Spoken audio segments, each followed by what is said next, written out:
Date is April 1st, 2017, and we're here with Hal Bootz, and we're going to talk a little bit about the B-17 and World War II, and he's just going to tell us a little bit about what he did in World War II. About 12,000 were made for the World War II era and dropped more bombs than any other plane in World War II. It was a real workhorse in Europe and also out in the West. Maybe you can tell us a few things about why you when you were recruited in the Air Force or Army Air Corps, and what you did in the Army Air Corps, Hal. Well, I volunteered for the Army Air Corps, and my war started the day the Japanese bombed Pearl Harbor. I was sitting at a fraternity house at the University of Illinois with a bunch of brothers, wondering, having discussion about what you do when you're together like that, when out of nowhere, across the radio came this guy that talked a million miles an hour and said the Japanese have just bombed Pearl Harbor.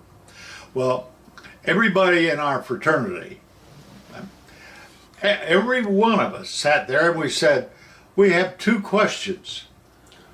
Number one, why in the world are they bombing us? And number two, what in the world is Pearl Harbor? Obviously, we were imbeciles as far as history goes along, so we finally got it, and that was the beginning of World War II for me. It wasn't long after that it came obvious to me that something was going to happen. I was going to be drafted into the military, the infantry, or I was going to have to volunteer for something. But I talked to myself and said, I don't think living on a foxhole the rest of your life is something you want to do. Therefore, I elected to join the Army Air Corps. I actually had tried to enlist in the Naval Air Corps. Why, I don't know. I just picked that up. But you can't do that because they don't compete with each other, different branches of the military. So okay, I gave up on the Navy thing and I volunteered for the Army Air Corps. Well, that's when things started happening. First you had to pass a physical. It was called a 39 or 39 physical, with the idea that you had to have good depth perception, you had to have skills, and you had to have the ability to make judgments. I don't know how they measured that, but they figured it out. Well, anyway, I volunteered for the Army Air Corps, and they said, well, we'll send you a telegram when we want you to come in and join us. And so I went back to the fraternity house, and I was there, and right in the middle, when I was in Illinois, the fraternities always entertained the sororities. I guess that was just a natural thing. And they heard me sing Chattanooga Choo Choo. Well, they weren't going to let me get away with that, so I had to sing Chattanooga Choo Choo for these guys. And my first thought was, here I am getting ready to go to war and they're making me sing the Chattanooga Choo Choo.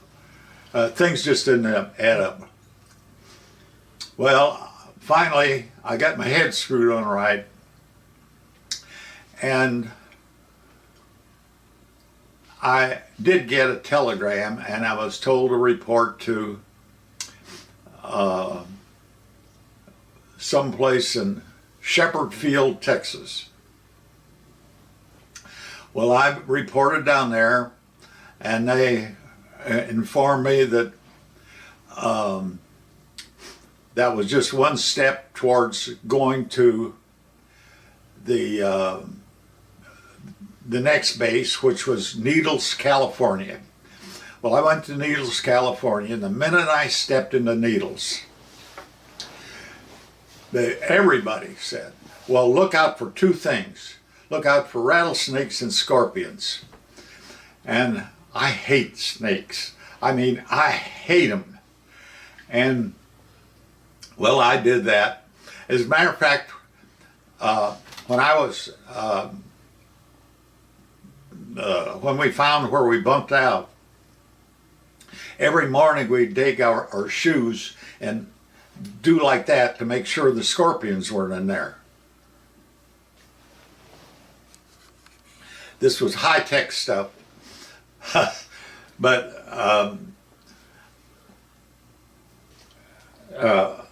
that was the beginning of my flight training at Needles, California. And you go through different phases. Phase 1, 2, and 3. Phase 1 is they tell you what an aircraft is. You start out like you're a total dunce, and their discussions with you make you feel like you're not smart enough to cross the street.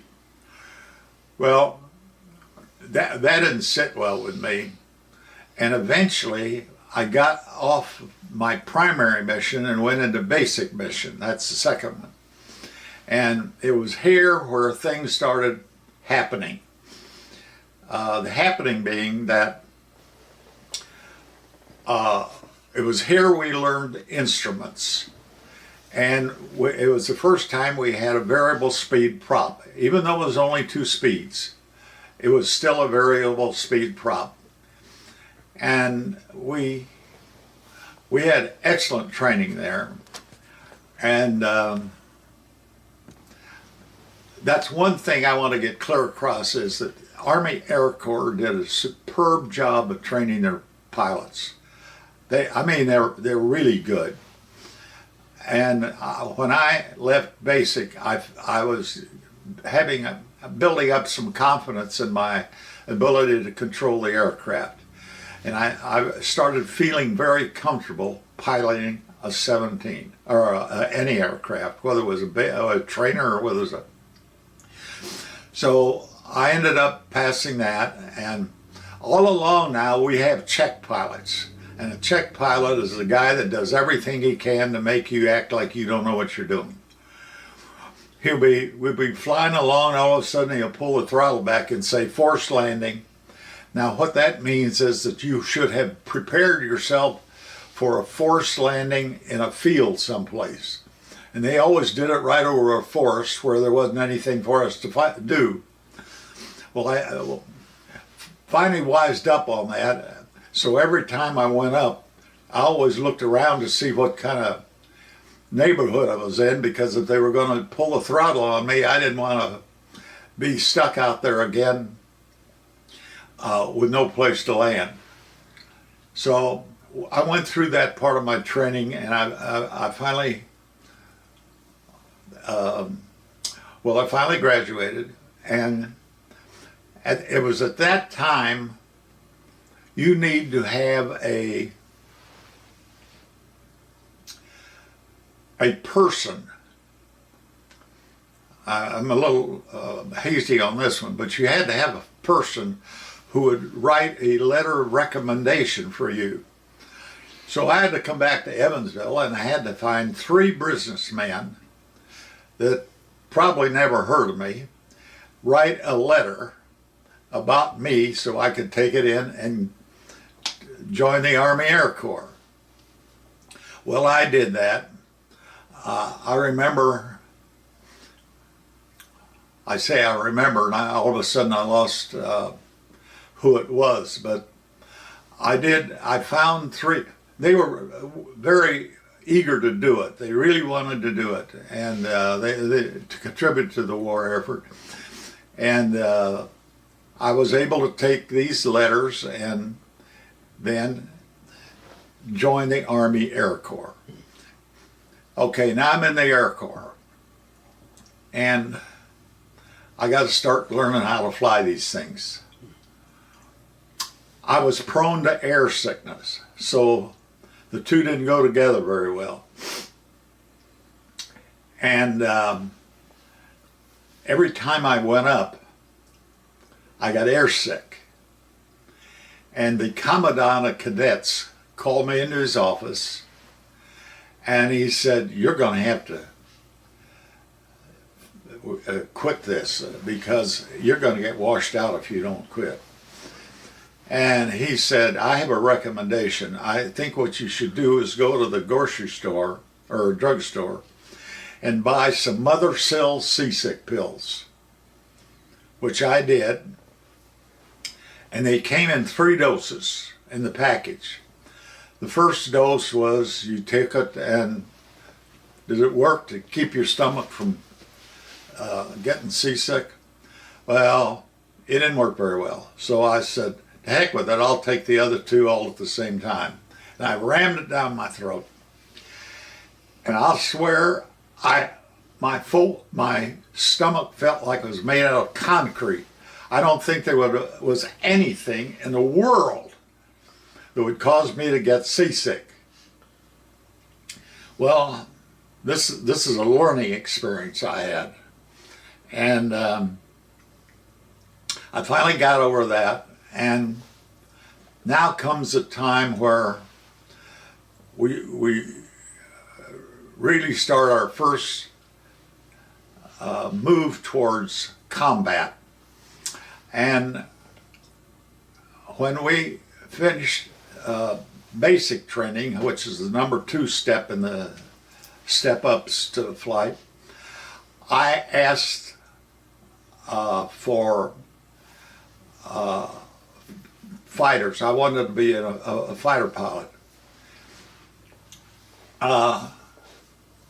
And I was told all the spots were taken by commissioned officers from West Point. They had the first choice, which kind of ticked me off at the time. I don't know why they should get preference over, but they did. And then it became I had to make my choice, and I said, okay, I'll fly in a B-17. And I wasn't even the first pilot. I was a co-pilot. And I felt ashamed for that. I had this sense of I was always a second rater, never the leader or anything like that. And that stuck with me for quite a while. Now, the first pilot knew a heck of a lot more about flying than I did. He went through really good training. I didn't go through that. I had to pick my training up as we went along. But that doesn't mean I wasn't a good pilot. I just had to do it differently than he did. And he helped me. And in a discussion one night with him, I tried to figure out why he was in the Army Air Corps. And he said, well, I have been playing poker for the city. I said, you played for the city? Yeah. He said, either I won or lost for them. I didn't get any of the money. I did it for them. And I'd never heard of that before. And that kind of set me up. I'd never heard of that before. Well, anyway, I get myself together and get going, and they send me to basic training. And it was here that we had a variable speed prop, and I got on instruments. Now, the first time, now you're qualified to fly in a B-17 before you take any instruments. And the first time that they pull the canopy over you, now what that means is you sit in a closed cockpit, and it's like a canopy, as best I can describe it. You pull it over you, and it hides you from everything except the instruments. You can't see out, but you can see the instruments. It forces you to fly on instruments, and that's what's called instrument flying. You had to pass that, and again, check pilots, they're here trying to make you fail, but they were on your back all the time. Well, anyway, I was starting to feel more and more comfortable in a 17, or in a trainer. And after we got through the phase 2 training, it was when we were offered the opportunity of what kind of aircraft we wanted to fly. Now remember, I'm talking about a organization called the Army Air Corps that had their own idea on how to run things. And what they would do, and this is where they said, well, what do you want to fly? And that's when I said I wanted to fly P-38s. And they said, well, sorry, they're all filled up. When you go through a training school like that and you become what I would say proficient in your profession, and then at the end you're shot down in flames because they don't have a space for you, it leaves you with a bad taste in your mouth. I was so blasted angry I could hardly stand it. So I ended up being a co-pilot for an B-17. Now my first pilot, I think I mentioned this before, but he went through formal training of being a pilot. I didn't do that. I had to pick up as I went along. I had a sense of flying from a youngster. What I used to do, I would take a chair, something like this, and put the back of it in the chair and sit on it, and those two legs sticking out were my machine guns. And by the hour, I would fight the Germans. I did that by an hour, and I loved every minute of it. But I ended up practically doing the same thing when I got in the military. Okay, well, back to when they turned me down for P-38s. It was one of the low points in my life because I really wanted to fly a 38.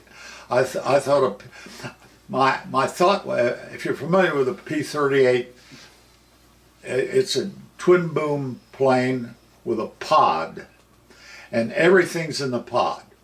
And that made sense to me. If I was going to be a pilot, I wanted everything in front of me that I could see, everything. And but there wasn't any space left, so I was sent as a co-pilot to a B-17. Now the first pilot was good. I learned a lot from him. And I also learned something about a B-17 the hard way. Boeing made an aircraft that is one of the most outstanding planes that has ever been put together. The engineers and designers that put together the B-17 really should have been awarded the Navy Cross or some sort of design, because it was superb workmanship. And what I used to do in the 17, when I had time, I'd go back in the waist, not in the cockpit, but back in the waist, and I would look at the way things was assembled together in the aircraft. And it gave me extreme confidence in that the 17 was really put together like it ought to be, what you imagine it ought to be. And I was later to find out that a 17 could take one tremendous amount of stress and still bring you back alive. Well, I'm getting closer to the time, and a time when I'm going to have to get out of being a civilian and being an Army Air Corps pilot in combat. Now I use the word combat because that means you were shot at. And on my first mission, I remember it distinctly. I went as a co-pilot, and the first pilot, as we were on the bomb run he reached over and picked up my earphone and he said, "Are you scared or afraid?" And I said, "Yes!" And he then turned on the command set, which is a standard radio broadcast that we all have in our house. And he turned it on, and it was Frank Sinatra singing a song. And I don't know what the song was, or I recognize it, but I don't remember what it is today. But I thought, this doesn't make sense. I'm on a bomb run, I'm being shot at, I'm trying to bomb the enemy, and I'm listening to Frank Sinatra sing a song. That doesn't make sense. And well, I finally got over that. I finally figured things out, and I was able to advance on to advanced. Now, advanced was probably one of the most useless training exercises I had, because all it was cross-country flying. Now, if you could fly, a two-legged grasshopper could fly a plane and do the same thing they were asking me to do. So I did my phase training on phase 3, and at the end of that time, you graduate from flight training. Now, even though I've made light of the Army Air Corps training program, I think it was the most well thought out, well planned, organized operation that you could imagine. I felt very comfortable flying the aircraft. I felt I had control of it. And one of the things that we practiced was something called a touch and go landing, which amounts to nothing more than you make a landing, or you take off, you circle around the field, come in and make a landing. And when, instead of stopping and going over to the taxiway to go back to the administration building, you went around again. So we would shoot touch and go landings by the day. We just touch and go. Now, a 17 has a very large, exceptionally large wing. And as a result, that wing wants to fly. It doesn't want to sit down on the ground. It wants to fly. And as a result, it enables the pilot to maneuver, make smooth maneuver. And when I became my own first pilot, I convinced myself that I should excel in landings, because if there was anything the crew hated, it was rough landings. They'd do anything to get out of a rough landing. Well, sometimes you can't keep from it, because you get in crosswind landings, it's always going to be bumpy. Well, anyway, but with a 17, you could really, what we call grease a landing. That is, touching it down, and it was so smooth you didn't even know you were on the ground. And I prided myself in able to do that. But I got to confess that it was more of the airplane than me, because well, they made B-24s, but they were made by Consolidated. But they had a laminar flow wing which was not as smooth as 17. Well, anyway, back to 17. Now came pressure time when I went on my first combat mission. I went on as a pilot. My first pilot was flying, and we fly formation, and we had a target in. Most of our targets were in the Vienna, Austria oil refinery area, and we went in not single planes, but we went in as a group, and that's what it was called. I was a member of the 2nd Bomb Group, and it was made up usually of, I think, 7 aircraft. And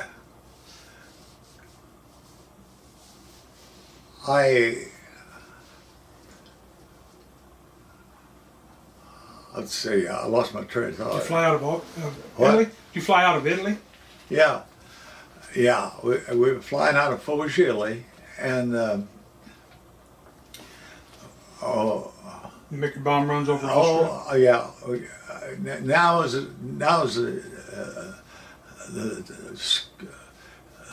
we had a slang word for it, but now's the time that you really start earning your dollars and cents. When we got into bombing, this flak was horrible. It was just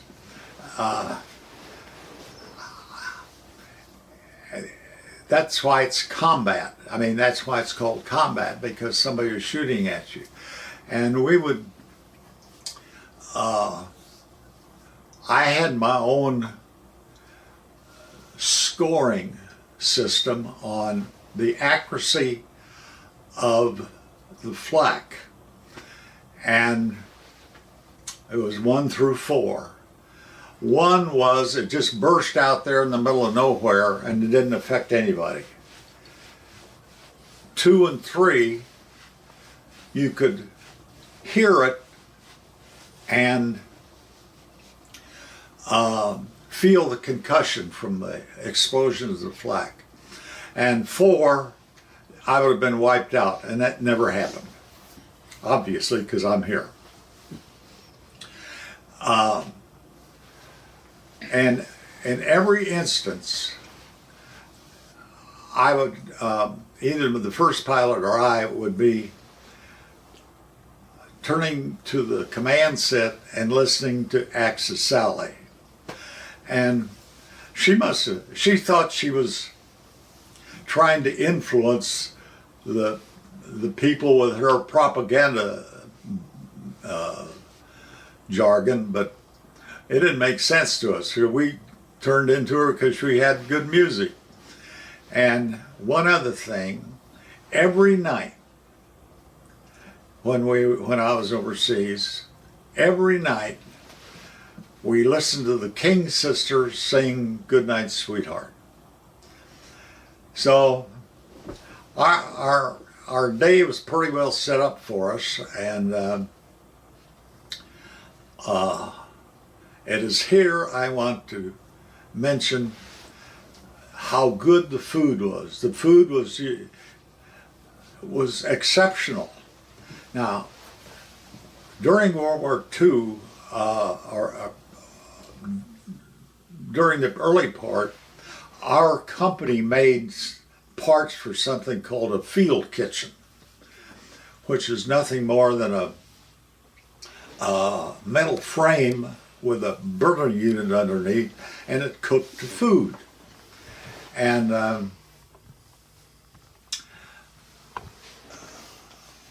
our company did a pretty good job. I wasn't head of it, but our company did a pretty good job of making this thing. And the company made the burner unit. And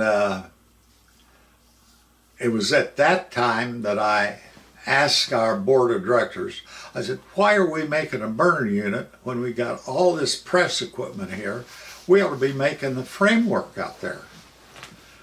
So in order to get government business, you would bid on a contract. They would make an IFB, that's an invitation for bid. They would submit that out to the interested parties, and you'd take that and you'd say, well, I can do this and for this much money, and that we had inspectors that would guarantee the quality of the standard. And that was axiomatic, because you had to do that with everyone anyway. And I was finally convinced that our board of directors that we should be making the framework instead of the burner unit, because why do you want to have to teach people how to silver solder when we have these big presses in the plant where we could just form up the foundation for what we were doing. Well, anyway, these are little instances that happened during that time, and you get down, you get going in a flow of things, and it worked pretty smoothly with us. So did you mostly fly over Austria? What? Did you fly most of your bomb runs were over Austria and Vienna? Oh, no. There were two, well, most of them, yes. There were two targets that we had that were making synthetic fuel. And they were way in the heck up in northern part of Germany. And they were named Bleckhammer North and Bleckhammer South. Typical German names. Up by the Horse Forest. What? Up in the northeast by the Horse Forest? Way up northeast? Well, yeah, it was pretty far north, because it was due north as far as I was concerned. And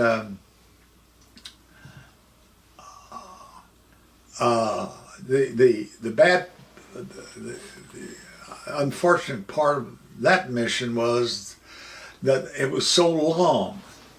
It was actually a 7.5 hour mission. Now that's an eternity when you're flying combat. Most of the time it would be about a half or a third of that. Well, finally, the powers that be had their way, and we were successful in destroying those fuel supply depots, and as a result, they took them off the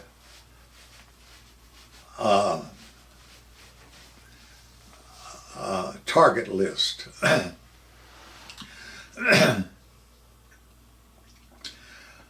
Well, let's see. And then where did you fly? Where did you bomb after that? You went to Austria, Vienna? Well, principally we was the oil refineries in the Austria area. And that's where they had the most flak. Yeah.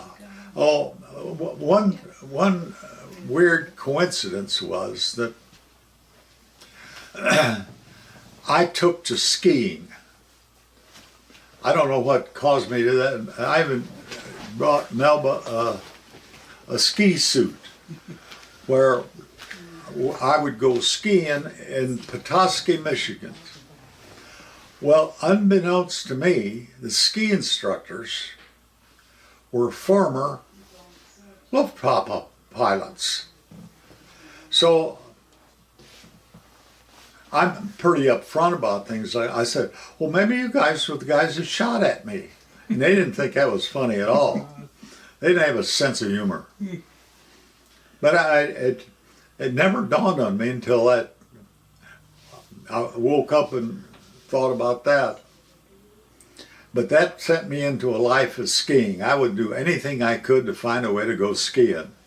And they warned me about that. You're going to get addicted to this, so you just can't stand it if you can't go skiing. And when you go ski, I don't know if you've ever skied, but if you go skiing, you have something called a chairlift. What that means is you make a payment, and they give you a piece of cardboard or something with your name on it, and they'd punch it every time they would take you from down here up to the top of the hill so you could ski back down. And it was pretty neat because there were a bunch of secretaries from Cincinnati that got together and rented a bus to take them to Petoskey, Michigan to ski. And I don't think Melba was too happy with this, but they were all over the place. And if a guy wanted to, well, if he wanted to get a date, there was plenty available for him out there. And Hal, when you were over there in Austria, and when you bombed some of those gas depots, did you ever see the smoke after the bomb dropped on the gas depots? And did you see a fire? no, I did not see that. There is enough, even though it's very small, but there's enough difference between when you do drop your bomb and when you get away from it where you can view what's going on. In one respect, I was very lucky on where we were bombing. We were bombing in Vienna, Austria, which is at the head of a large body of water. So the minute you drop your bombs, we do what's called rallying to a point. There's a theoretical point out there where everybody collects to go back home. Well, when we rally off the target, it was over the Bay of Biscay. And there were no flak guns there, so you weren't getting shot at. And I'm trying to impress the fact that flak it just almost drove everybody up a wall. It was terrible stuff to have to go through. And the Germans had the best, by far, the best cannon in World War II. It was the 88 millimeter, and it was universal in use. It was anti-tank, anti-aircraft, anti-infantry. It did everything it needed. And America didn't have anything even close to what it had. Well, if we finally got through with that, and Were you flying a B-17F or G? Which B-17 edition were you flying? what? Which B-17 did you fly? You didn't fly the G, the B-17E? I flew the one with the chin turret. Okay. And that's another point that I should make here. When I went over, Germany controlled northern Italy. And I wasn't there very long, and they pulled all their fighters out of northern Italy and put them over where they could protect Berlin in the 8th Air Force. And the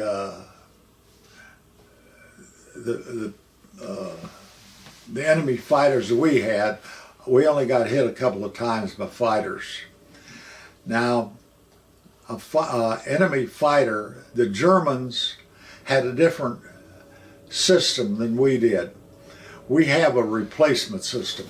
If you have a fighter pilot that gets shot down, you got another one to take his place because they're in the training program all the time. Well, the Germans didn't have that. You shot on one of theirs, they lost an instructor. So, I don't know. We got through that, and What group did you fly with? What Air Force? Which group did you fly with? Well, the name of the group was the 2nd Bomb Group. And we all had designations like that. There were many different bomb groups, but that didn't make any difference because, now comes the time when you talk about formation flying. Formation flying is plain out, common ordinary, hard work. It was so hard, it was so strenuous that the pilot or co-pilot, whoever I was with, we traded off every 15 minutes because you're continually jockeying the throttle, continually maneuvering the yoke. That's the pole that goes up and down like that, and the ailerons have a wheel on it, and you're fighting that every instance of the way. Now, we had, each B-17 had an autopilot that would slave to the bomb site. Well, we didn't know because we bombed off of a lead bombardier. When he dropped his bombs, we dropped ours. And they did it that way because they would pick out the best bombardier and let him be the lead bombardier and tell the rest of us not to bomb on our bombardier. Well, you have to bomb with when this guy dropped his bombs. And what did it feel like when you dropped those bombs? The 4,000 pounds of bombs on a B-17. What did it feel like? Did it feel the plane feel different? It's a good question. Yeah, the minute you release, we had 6,000 pounds of bombs. Your planes would literally pop up in the air. Pop, pop. Maybe a foot or a foot and a half. I don't know how, but it had all this. You trimmed the plane to fly smoothly and effortlessly at that particular altitude with that load. And the minute you reduced the load, the lift was there that wanted to push your clear up to the moon. Well, the reason I said something about which group you flew with, I think it was in the 8th Army, they flew the same plane through a lot of missions like Memphis Belle. You didn't fly the same plane all the time, did you? Oh, no, we don't, no, you're right. The way those planes were assigned was, and very scientific. You make a note of this because this is outstanding.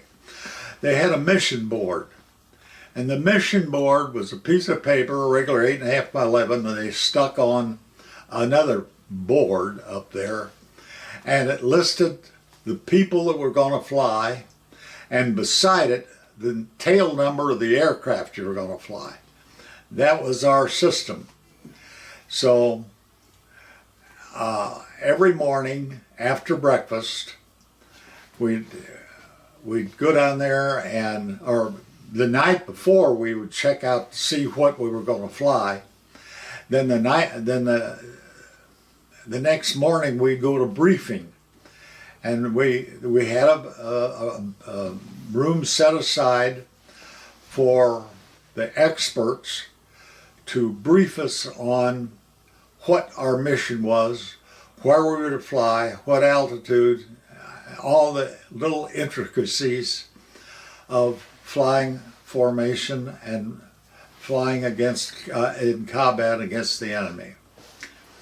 And when you would take off on those flights, you would take off and get in formation, but when you take off, you'd have a heck of a lot of gas on board. You'd have your bombs on board, and to get to VX, which is 74 miles an hour in some planes, probably about 95 for a plane like yours, did you have to use ground effect to get off the ground? And how did you get up in the air without any difficulty with all that weight? Well, you get over it by something called lift. This is an aerodynamic definition of That's why the wing is curved. I don't know if you ever noticed it, but if you have a cross section of a wing, it's curved. And the thinking behind that is that as the wing goes through the air, it splits a piece of air. And half of it goes across the top of the wing and half it goes underneath the wing. And the top half goes, remember they got to meet back here at the tail again, so the top half piece of air goes across the wing substantially faster than the air that goes under the wing. And when it goes substantially faster, that creates lift. I didn't know you guys were going to get into aerodynamics here, but that's what it is. So you would throttle up to get you would throttle up to get more power to create that lift? Open throttle at liftoff. Total open throttle at liftoff most of the time. Full gas. You had full gas. Yeah. Full throttle at liftoff. Yeah. Did you ever feel that you weren't going to get up in the air with all that weight? No. Never had a problem. That was never an issue. Those Pratt Whitney engines were pretty strong, especially when there were 4 of them. 4,000 horsepower engines in the B-17. How about when you landed? Did you ever have a bomb left on your that you couldn't shake loose, or did any of your other partners have one they couldn't shake loose and scare you? You're making a good point.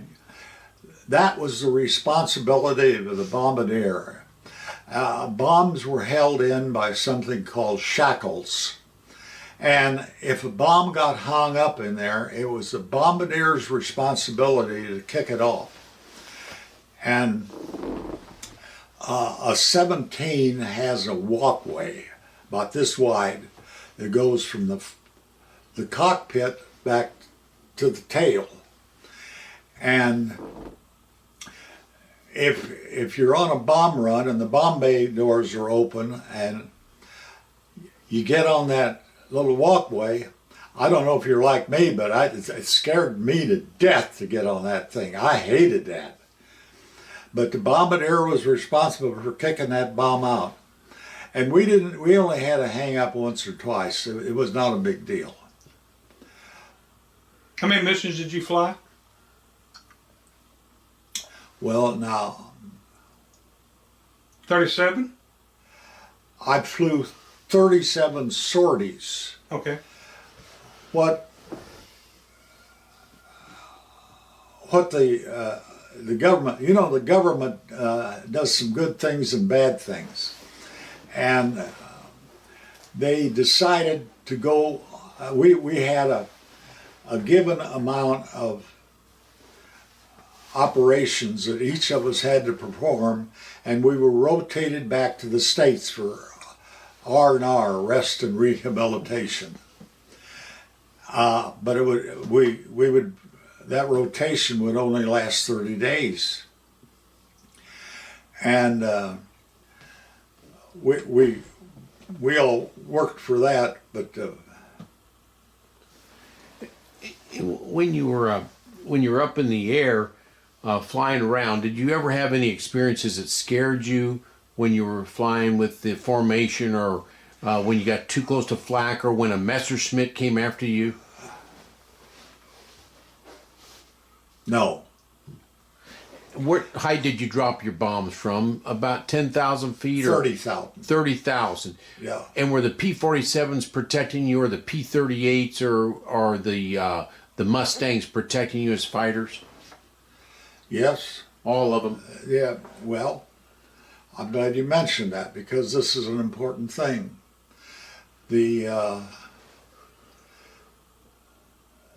There was during that time, we had segregation in our country. And there was a group of black Tuskegee. Red tails?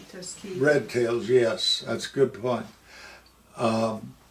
They were called the Tuskegee Airmen. They had P-51s, and they were vicious pilots. They went after. they did a good job of taking care of us, and I've always felt they would always fly top cover for us. But the thing that bothered all of us more than anything else in the world was this stinking flak. It just felt like it was out there and it was trying to get you, just trying to get you.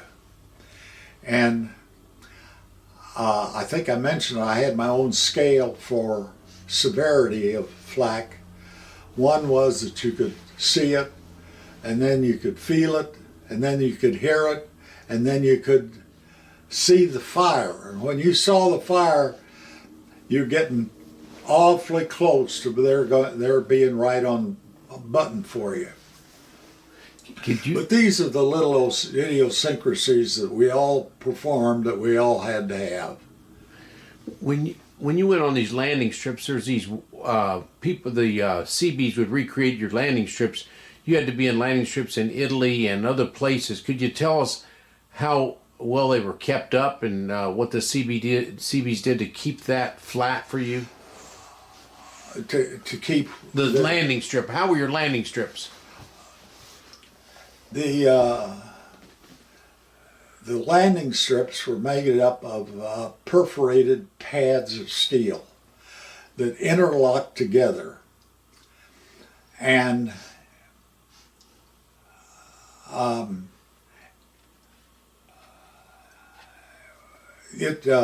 they had extruded holes this big in them so that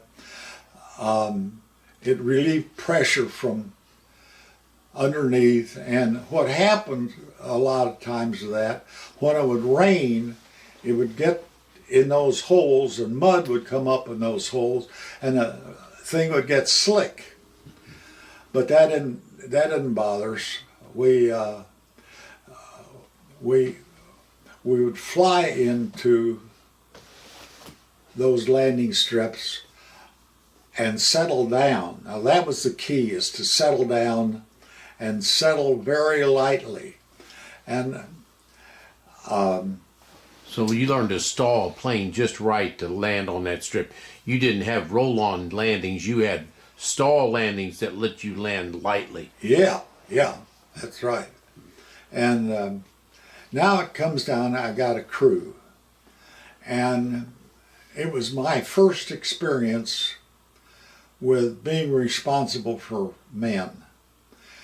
And I took it for granted so quickly, and I suddenly realized that I had some guys that were back there wondering what in the world was going on. So I made up my mind that I was going to keep these guys informed no matter what we did, because being like that and being involved in the unexpected is a tremendous burden on somebody. So if I knew I was going to make a rough landing because of crosswind, I'd get on the intercom and I'd tell them, this is a pilot talking. I said, I'm going to land in the crosswind. It's going to be bumpy. So all you got to do is just grit your teeth and make sure your seatbelt's fastened. And they liked that. Keeping him informed I didn't realize how important that was. And the reason I didn't was I was not too considerate of the guys until I wised up. That's when that happened. I convinced myself that I was one stupid jerk because I didn't keep guys informed, and I finally got over that enigma, and it got so routine. And this is you'd go down to the mission board and see your name, and the first thing you'd say is, "Not again." So 37 times I flew. When you would fly, you know, your wingspan's about 100 feet wide, and you had 4 engines going 1,000 horsepower each. What was that sensation of flying? You said that it really flew itself. Did you ever fly a C-47 or a C-46? They fly very nicely too, but because that large wingspan, it really flew easier than even a fighter plane. Oh, yeah. Can you tell us about the experience of flying? Because you never flew before. That's right. What did flying feel like to you in World War II?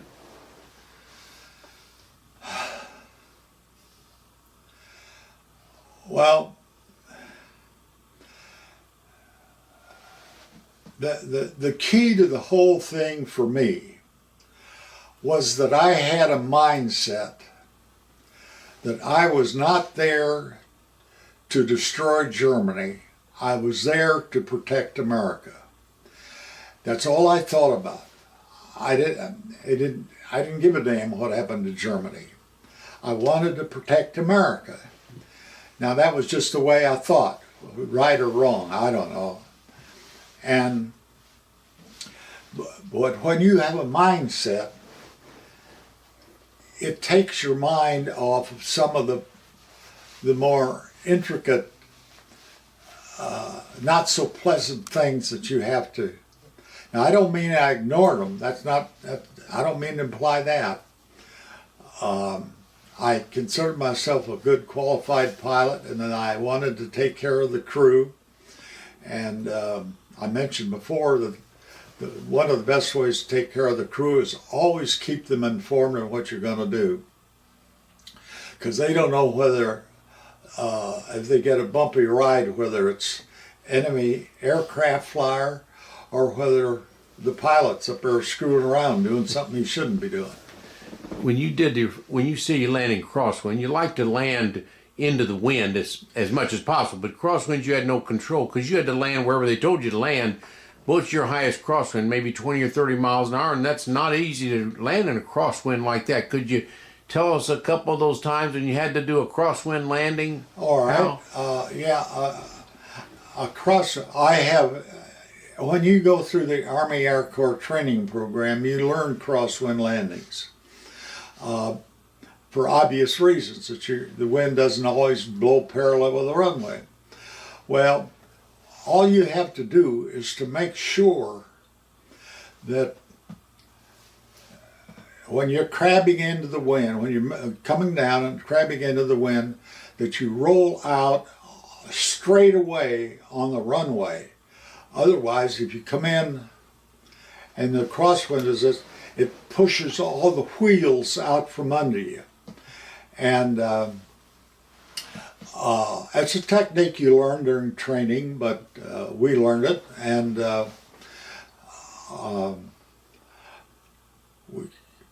crosswind landings weren't that difficult, but they weren't as much fun to land as a regular wind that was parallel with the runway. And you had never been a pilot before you left Evansville. I mean, in your first experience of being a solo, that's an experience that most people say, oh my gosh, I did it all by myself. Do you remember that time when you did solo and coming from a kid in Evansville and then you did a solo flight all by yourself, never flown before? Can you tell us what you thought that day when you did it all by yourself? That happens when you have your first training flight. We had, I think I mentioned, we had civilian instructors, and we flew touch and go landings with these with the trainers. And then one day the instructor doesn't get in the plane with you. He says, you fly it. That's when you got it. And it all depends on the quality of work you had done prior to then. If the quality of work was that you felt that you had control of the aircraft and that you could make it do anything you wanted, that was a plus. That really was definitely a plus. And that's the way I felt. And I got to give a lot of credit to the Army Air Corps. They had a tremendous training program, and they had excellent trainers. And why do you think you were so talented? Because the washout rate, I mean, very few people become a pilot, and you became a pilot, and that's a tremendous credit to you. Could you tell us why? What do you think you learned from your mom and dad, or what do you think you learned growing up, or what do you think you learned in grade school or in high school or University of Illinois? What was your characteristic that made you be a pilot? That's a very big accomplishment. well, that's a good question. I never really thought of it that way before. I guess I had the feeling, well, first, that I didn't want to be in the infantry. I thought that was one of the worst forms of life a man could have. And by process of elimination, the only thing was left was pilot training. And I'm going to say again, I got to give them credit, but it was the quality of the training that the Army Air Corps had for us that provided us the confidence that we could have flying the aircraft both solo and in combat. Now, I'm probably not giving them due credit, but I think these guys that taught us that set up the teaching schedule were really smart. They really knew what they were doing. But many people didn't get through it all. They were good teachers, but you, as an individual, were above and beyond. Somehow your mother and father, or your genetics, or your training in Evansville up to that point taught you to be a good learner. Do you know anything? Maybe it was the company, Bootz Manufacturing. Maybe growing up around that, seeing things being made and fixed. Do you think that helped you or inspired you to hit the strong force in regards to the Air Force, Army Air Force? Something did. I knew something, but I've never thought of it along those lines. But something drew me into the Army Air Corps. And fortunately for me, I didn't resist it. I eventually kind of went with the flow of what was going on, and I became part of it.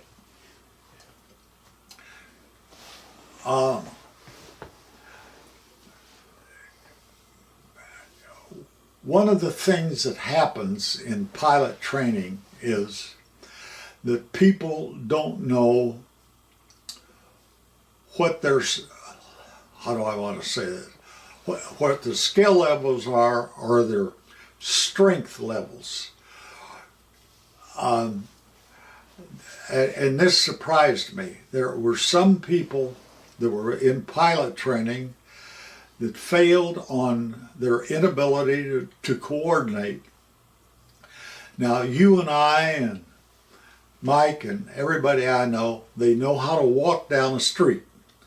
But believe it or not, there are some people that don't know how to do that. And I couldn't believe that. And when you get in a large organization like this, you get a cross section of some people that you didn't even know existed. But some of these guys were so uncoordinated, they couldn't.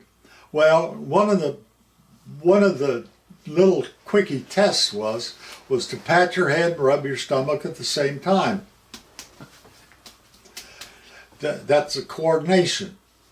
Some guys just couldn't do that. They'd get started and they'd miss their head, for crying out loud.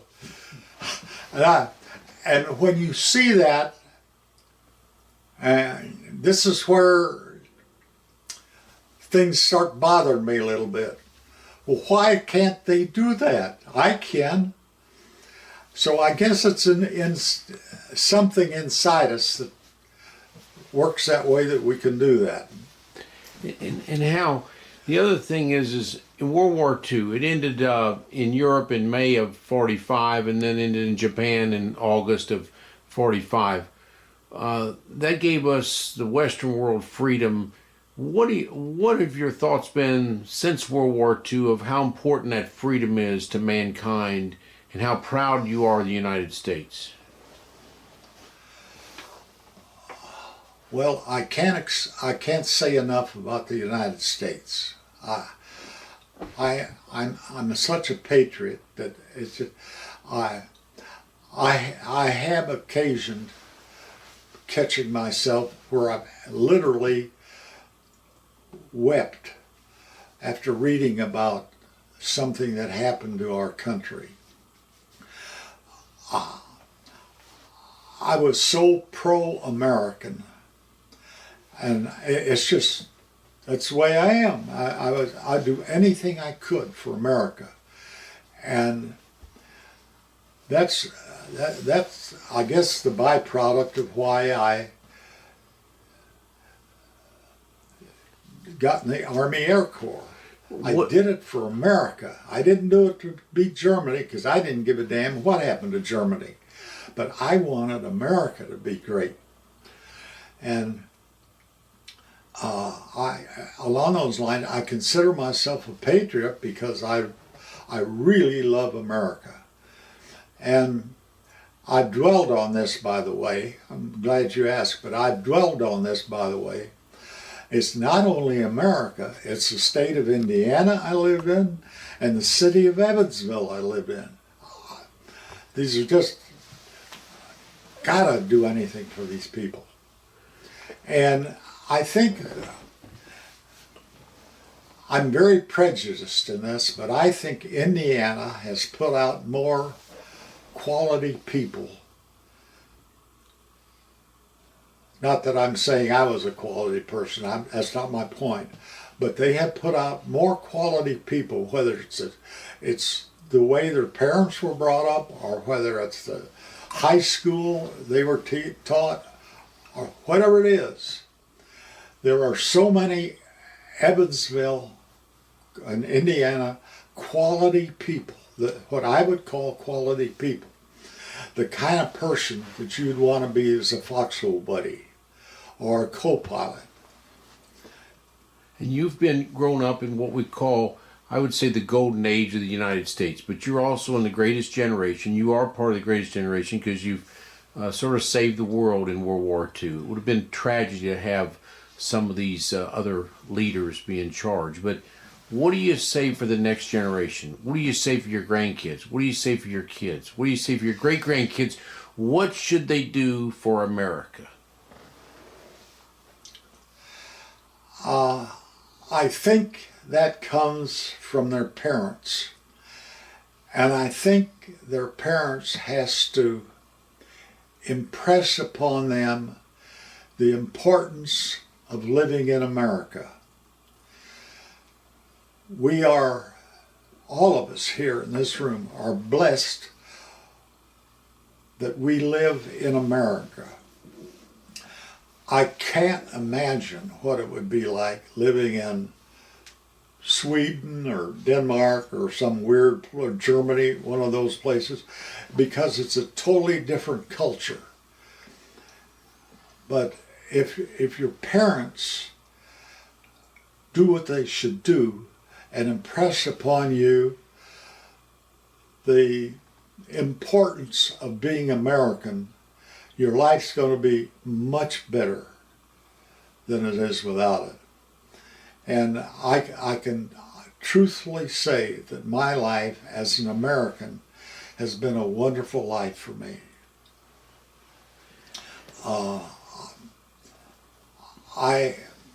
In growing up, I had nightmares, and I would call it an affliction. I'm not really sure, but what I would do is when I slept at night, I always put my arm outside of the bed and let it hang down. I have no explanation of why I did that. I just did that. And the first nightmare, and this is what got me started on the whole thing, I dreamt that there was a snake down there trying to reach up and grab my hand. And I would have nightmares about that till I couldn't even sleep. And I had to get myself out of that coma, I guess would be the proper name, because I was just driving myself nuts. Yeah. And let's see, I talked to somebody. Oh, it was my mother. She said, you're just going to have to get it out of your mind.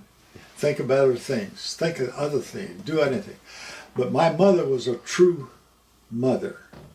And I give her credit for that. My father was not a faithful husband, by the way.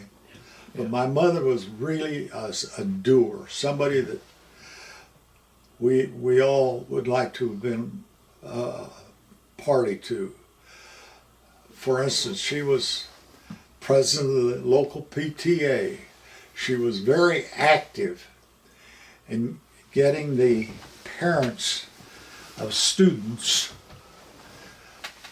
that were going to Bossy High School, getting them to come to class and watch the teachers teach them. That was one of the best moves she ever made, because the teachers loved it, because the minute they get the parents there and they show their parents how well they're teaching, it enhances everybody's opinion of themselves. What was your parents' opinion of World War II, and what was your wife's opinion of World War II, Melbus?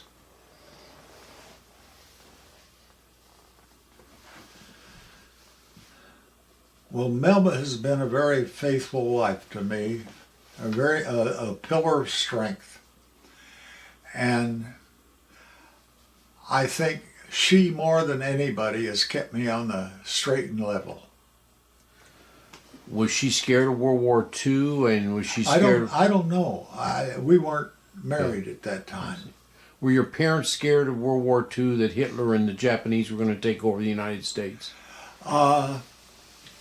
No, those things never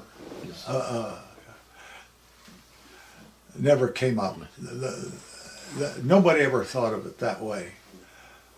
The only thing we thought of was that instead of the Japanese and the Germans taking over, we thought of what they would do to us when we tried to prevent them from doing what they want to do. And that's where my mindset came in, that I realized that I was worrying about the wrong thing. And the minute I got my head screwed on right, and I started being concerned about what America did and what I could do for America. That's patriotism, I guess. My life became a heck of a lot better the minute I realized that.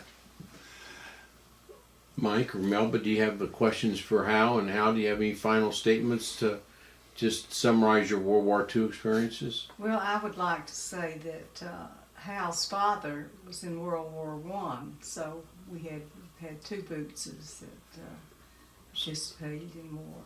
So World War I, the anniversary is the 100-year anniversary here in a month. In April 6th begins World War I, 1917, and the World War I went from 1914, 1918, ended up 11/11/18 is when it ended. But your dad, was he in the trenches over in World War I, or did he is stateside? No, he saw action in World War I. We lost 450,000 troops in World War II, but we lost 100,000 in World War I. It was a terrible time. It was in the trenches, and we had a von Economos virus, a virus that hit a lot of troops. We lost 47,000 people, as many as to health issues, but it was a trench warfare over in France, and the 40 and 8 was important there. But your dad was right in the middle of that, and it was a big problem, World War One, and it was called the War of All Wars. The only thing I got from my dad about World War One was a World War One helmet that he brought back. Doughboy helmet. A what? A doughboy helmet where it What? branches. No, this thing was solid steel. Yes. Like the British wore. What? Flat helmet like the British wore. I don't. Yeah, it was a I don't doughboy know. helmet. Did he talk about World War One and his experiences? Did he ever say how bad it was or good it was? Unfortunately, my father and I didn't have the regular, normal father-son relationship.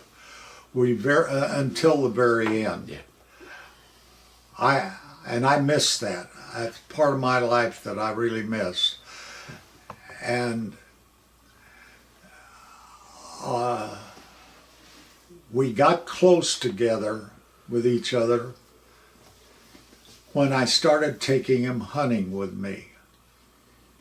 And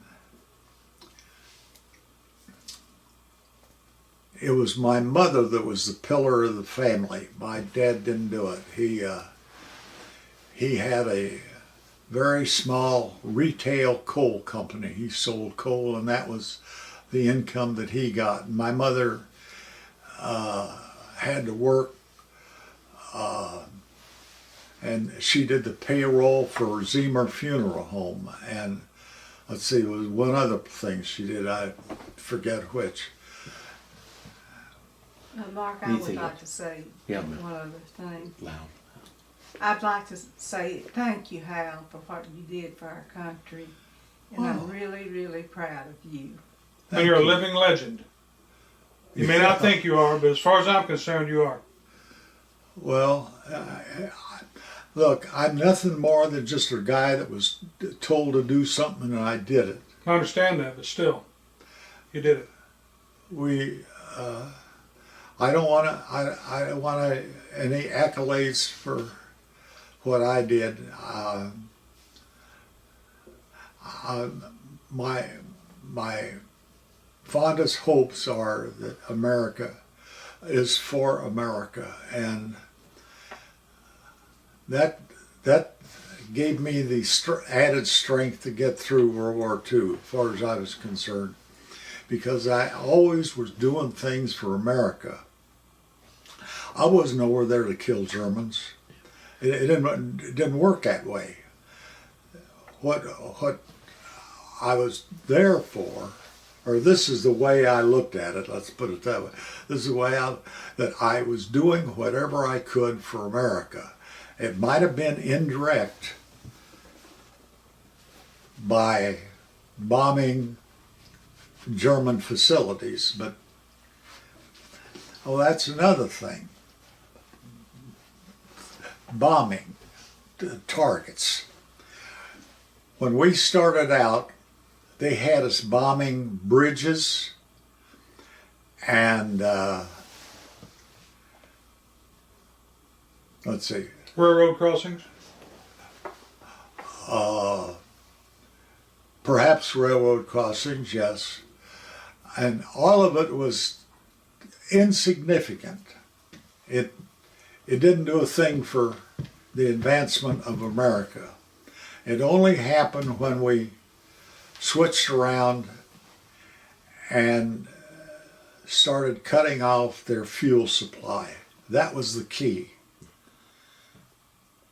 I'm going to have to step in here. All right. Thank you very much, Hal. We're standing now in front of the Bootz Industries Distribution Center. We're at First Avenue and Morgan Avenue in Evansville, Indiana. And this is the plant that the Bootz family had. This industry was started in 1937 by William R. Bootz when him and his associates purchased the assets of Crescent Stove Works. A year later, they began making and fabricating steel products for the United States Army and Navy. Items that they made include practice bombs that we're going to see in a little bit, cooking equipment that Hal talked about in his discussion. They earned 6 Army Navy Excellence Awards. Turn the camera around. I'm going to turn the camera around as you see in the background, that's Eichelhart, was a big granary here, later on by General Foods. As you do a 360 around it, this was an industrial area. You see the railroad tracks that were very important to the Evansville area. And as you look at this, it's called American Cardinal. But in the background here, that's a smokestack, and it says Cardinal on there, but it used to be Hoosier Cardinal. And that's where he made a lot of the wings and things for the P-47 in World War II. Back to the Bootz Manufacturing, this cooking equipment had to be strong enough to be dropped out of an airplane with a parachute, and it had to withstand the force of dropping from an airplane and with a parachute. We're now at the Evansville Wartime Museum, where the Bootz company has given some pictures of some artifacts that they made. This is the entrance to the museum. You see the 48-star flag here.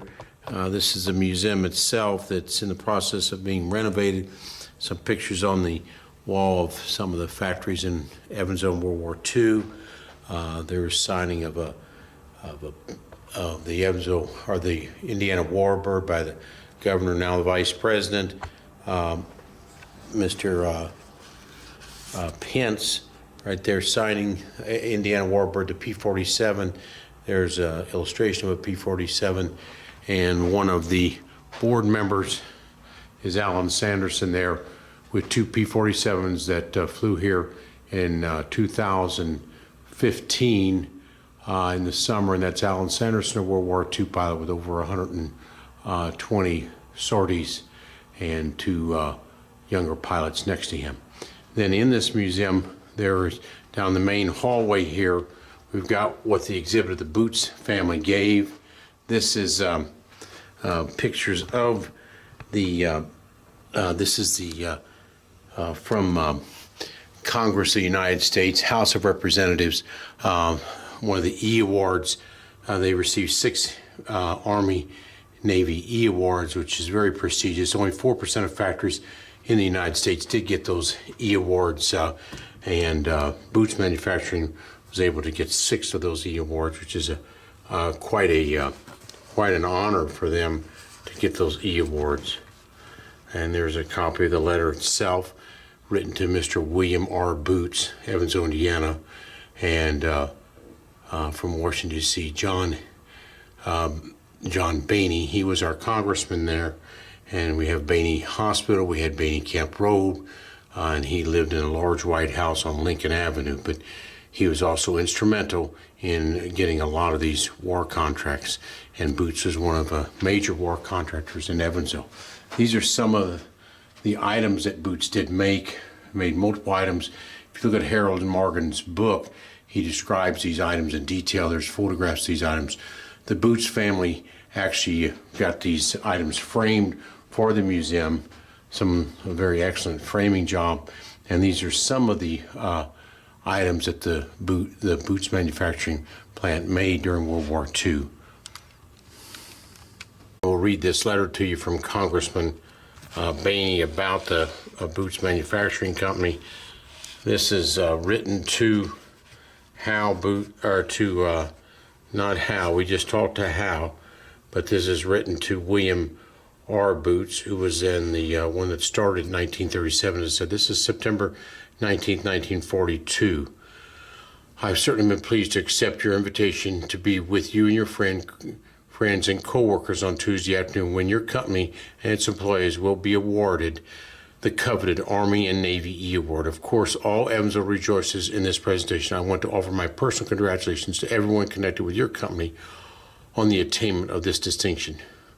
We are in an all-out war which will determine whether or not this nation will endure as a free and independent republic where men may continue to enjoy the freedoms so valiantly fought for many by the founders of the nation, or whether it will be consigned to the fate or subservience to dictators and would-be gods. I am one of those who believe that American people are awakened to the problem that is confronting them. Here we are in Washington,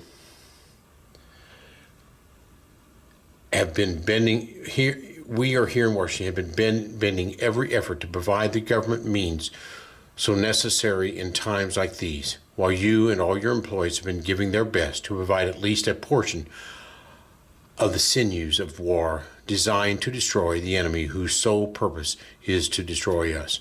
May God in heaven give us the strength to carry on and the willingness to sacrifice, coupled with the spirit of determination to achieve a glorious and final victory over those who are responsible for the chaos and devastation which is being visited upon the world.